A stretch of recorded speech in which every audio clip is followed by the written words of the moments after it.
नमस्कार दोस्तों, मैं आपका दोस्त सनी। दोस्तों आगे बढ़ने से पहले अगर आप मेरे चैनल में नए हो तो प्लीज़ सब्सक्राइब कर दीजिएगा। आपका सपोर्ट मुझे बहुत ही ज़रूरत है। दोस्तों आज का जो टॉपिक है वो काफ़ी इंटरेस्टिंग सा है। आप लोगों को भी मालूम होगा कि 5 फरवरी को एक न्यूज़ आया था और तमाम जो भी हमारे डिजिटल लैंडिंग पार्टनर हैं, उन सभी का मतलब पैरों तले ज़मीन खिसक गया था। ये ऐसा न्यूज़ था दोस्तों, काफ़ी कस्टमर को भी हैरान किया। इसके पीछे का वजह क्या था, ये भी काफ़ी लोगों को मालूम नहीं था। दोस्तों आपको भी मालूम है, मैं जो भी इंफॉर्मेशन आप लोगों को शेयर करता हूँ काफ़ी रिसर्च और काफ़ी इन्वेस्टिगेशन के बाद ही शेयर करता हूँ। दोस्तों आज जो न्यूज़ मैंने मतलब मेरे हाथ लगा है, ये काफ़ी मतलब जो लोन कंपनीज हैं, जो डिजिटल लैंडिंग पार्टनर्स हैं, उनके ओनर से या फिर उनके जो डायरेक्टर्स हैं, उनके लिए काफ़ी सरदर्द बनाने वाला है।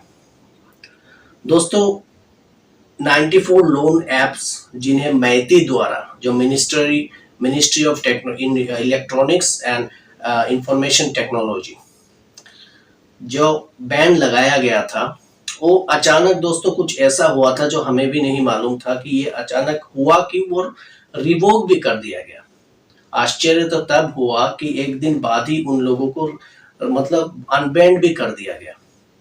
दोस्तों एक कुछ ऐसी बातें हैं जो हम और आप नहीं जानते हैं, उसी को रिवील करने की मैं कोशिश करूंगा। दोस्तों कुछ ऐसा हुआ था,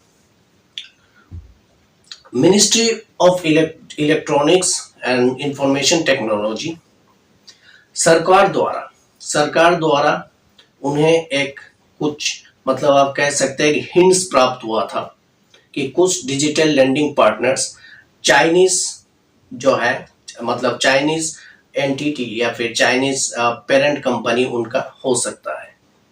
इसी जांच में लगे हुए मतलब ministry of electronics and information ने कुछ लोन एप्स को शट डाउन करने की एक ऑर्डर पास किया। तमाम जितने भी टेलीकॉम ऑपरेटर्स थे हमारे, जैसे कि टेलीकॉम आप जियो बोल लीजिए, एयरटेल बोल लीजिए, उनके पास ऑर्डर जाते ही उन्होंने अपने जो नेटवर्क है उनसे सभी एप्स को डाउन कर दिया था। इसका ये हुआ था दोस्तों कि हम अपने मोबाइल में उन एप्स को रन नहीं कर पा रहे थे, मतलब एक्सेस ही नहीं कर पा रहे थे उनको। दोस्तों ये हो गया एक बात।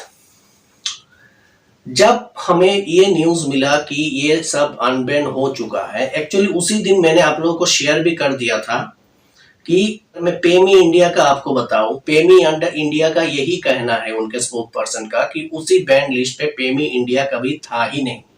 तो अगर यूट्यूब में कहीं आपको ये बोल रहा है कि पेमी इंडिया भी बैंड लिस्ट में था, तो ये क्लियर आउट ऑलरेडी हो चुका है कि पेमी इंडिया उस बैंड लिस्ट पे है ही नहीं, था ही नहीं, ऐसा आप कह सकते हैं।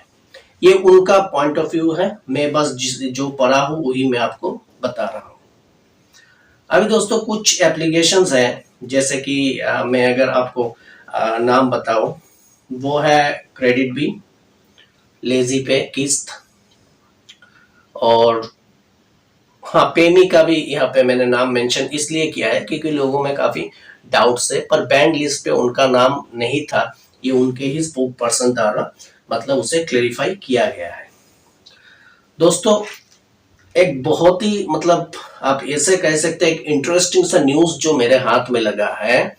जितने भी लैंडिंग पार्टनर्स है वो अभी अपना कागज दिखाने में व्यस्त है, मतलब कि गवर्नमेंट काफी स्क्रूटिनाइज करने वाला है चीजों को। दोस्तों ये हमारे बेहतरी के लिए है कि हम जब भी ऑनलाइन एप्लीकेशन से लोन वगैरह ले, वो हमारे लिए काफी अच्छा हो।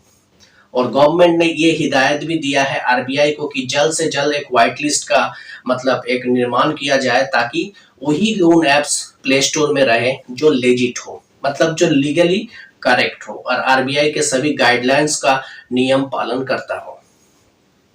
दोस्तों ये एक बहुत बड़ी न्यूज है। अगर गवर्नमेंट हमारे बारे में सोच रहा है, ये यूं ही नहीं सोच रहा है दोस्तों, ये नतीजा है हमारे हजारों कंप्लेंट्स की। जो भी लोग आरबीआई को कंप्लेंट्स डाले, निराशा भी हुए हमें कि आरबीआई हमारा नहीं सुनता, हम यही कहते रहे क्योंकि लोन रिकवरी एजेंट्स का जो भी मतलब एक मानसिक उत्पीड़न जो हमें मिला था, इन सब से हम फाइट करते हुए हुए आज इस जगह पे आए हैं दोस्तों कि आज बहुत कुछ हो रहा है दोस्तों, जो हम नहीं जानते, अंडर कवर हो रहा है। अभी बहुत सारे लोन एप्स जिनका ड्यूज हो चुका है कस्टमर का, फिर भी ये साहस नहीं कर पा रहे कि फोन करें। पे में इंडिया उनमें से एक है, मालूम नहीं बैंड लिस्ट पे अगर उनका नाम था ही नहीं, पर फिर भी उस एप्लीकेशन को अपने आप में बहुत सुधार करने की जरूरत है। क्योंकि पे मी इंडिया एक ऐसा एप्लीकेशन था, एक अनोखा एप्लीकेशन है दोस्तों। अगर आपने उनसे लोन लिए हैं तो वो लोग ड्यू डेट से 15 दिन पहले आपको फोन करके परेशान किया करते थे। आप कमेंट में बता दीजिएगा अगर मैं गलत हूं तो। दोस्तों काफी इंटरेस्टिंग सा हालात हो चुका है, क्योंकि मैं जो देख पा रहा हूँ ये एक मतलब एक ऐसा कह सकते, ये एक अभी एक फाइट शुरू हो चुका है। एक कस्टमर बोल लीजिए, एज ए बोरोवर बोल लीजिए, ये हमारे लिए काफी अच्छा है दोस्तों। क्योंकि अब गवर्नमेंट भी जाग चुकी है, आरबीआई भी अपना काम कर रही है, और आरबीआई का काम मैं सैल्यूट करता हूँ। फाइनली आरबीआई ने मतलब अपना जितना भी दमखम है सब दिखा दिया। ये जब भी लोन कंपनी अपने रिकवरी में जाते थे दोस्तों, आरबीआई को पॉकेट में लेके बात करते थे, और उनको आरबीआई का गाइडलाइंस का धजिया उड़ाना ही उनका काम था। अभी जो हालात में देख रहा हूं, धीरे धीरे बहुत कुछ चेंजेस आने वाले हैं दोस्तों। इन लोन कंपनीज को अपने आप को अनब्लॉक्ड रखने के लिए सरकार को अपना वैलिड दस्तावेज, वैलिड डॉक्यूमेंट सबमिट करना होगा। अगर वो नहीं कर पाते हैं, उसी दिन उसी समय फिर से इन लोन कंपनियों को शट डाउन कर दिया जाएगा विदाउट एनी वार्निंग। ये एकदम वैलिड और ऑथेंटिक इंफॉर्मेशन है दोस्तों जो मैं कह रहा हूं। और अभी जितने भी लोन एप्स हैं वो अपना दस्तावेज दिखाने में बिजी है। कुछ एप्लीकेशन जैसे मैं बता दूं, किस्त और क्रेडिट भी दोनों का ही यही कहना था कि उनका कोई भी चाइनीज टाई अप नहीं है, ना ही उनका इन्वेस्टर्स है। ये उनका वक्तव्य था, पर अभी ये हालात है कि उनको अपना पूरे दस्तावेज गवर्नमेंट को यही दिखाना होगा कि उनका कोई भी इन्वेस्टर चाइना से ताल्लुक रखता है कि नहीं।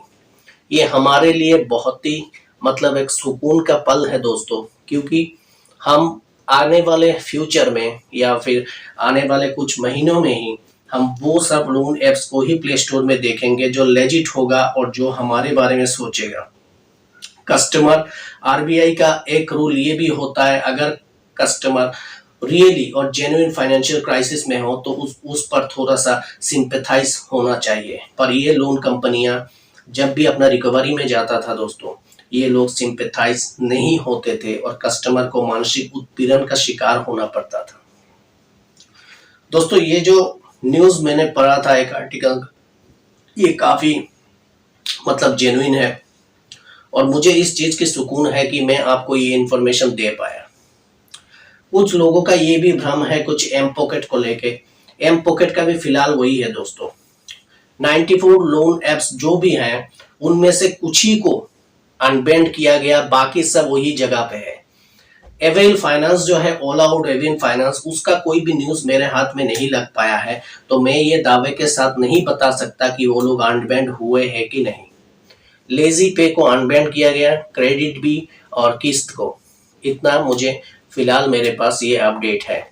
पर क्रेडिट भी और किस्त का अगर मैं बात करूं दोस्तों, उन पर बैंड का क्या असर हुआ था ये तो नहीं मालूम, क्योंकि किस्त भी चल रहा था उस वक्त और क्रेडिट भी चल रहा था। ज्यादा से ज्यादा अगर किसी का नुकसान हुआ उस वक्त तो लेजी पे का हुआ, पेयू का जो लेजी पे लेटर है वही पे उनका ही काफी सारा नुकसान हुआ। पर हाँ, क्रेडिट भी और किस्त दोनों का जो प्रेस्टीज है बाजार में उसमें काफी मतलब क्षति पहुंचा है दोस्तों, उनमें काफी डैमेज हुआ है। और अब ऐसा हालात है कुछ लोन कंपनी का। आज ही मेरा एक सब्सक्राइबर ने मुझे बताया कि पेमी इंडिया का मतलब कुछ फोन कुछ कॉल ड्यू डेट मतलब निकल चुका है 10 तारीख को, फिर भी वो लोग कॉल कुछ नहीं कर रहे हैं। उनका साहस नहीं हो रहा है दोस्तों कि वो लोग फोन कॉल भी करें। ये नतीजा सिर्फ और सिर्फ हमारे सरकार का ही है। उन्होंने ऐसा काम किया है, काफी सारे जितने भी लोन कंपनियां हैं जो पहले मानसिक उत्पीड़न देते थे हमें, वो अभी काफी सहम चुके हैं, वो अपने आप को मतलब एक सुधार की तरफ ले जाने वाले हैं। दोस्तों ये इंफॉर्मेशन आपको कैसा लगा जरूर बताइएगा कमेंट में। अगर कुछ भी इंफॉर्मेशन मुझसे छूट गया हो तो प्लीज प्लीज प्लीज कमेंट पे लिखिएगा। दोस्तों आज के लिए इतना ही था मेरा। देखिए खुश रहिए। एक बात तो मैं बता सकता हूँ दोस्तों कि आपने कहीं से भी लोन लिया हो, अगर आपका फाइनेंशियल क्राइसिस है जेन्युइन, कंपनी को आप एक जो मेल है वो जरूर दे के रखिए। और एक बात है दोस्तों, अगर आपका कंडीशन वाकई में खराब है, कोई भी लोन कंपनी ABC जो कोई भी हो दोस्तों, वो आपसे फोर्सफुल रिकवरी नहीं कर सकता। ये बात का ध्यान आप जरूर रखिएगा। थैंक यू दोस्तों। चैनल को सब्सक्राइब जरूर कर लीजिएगा और आपका सपोर्ट मुझे मिलता रहे। हर हर महादेव।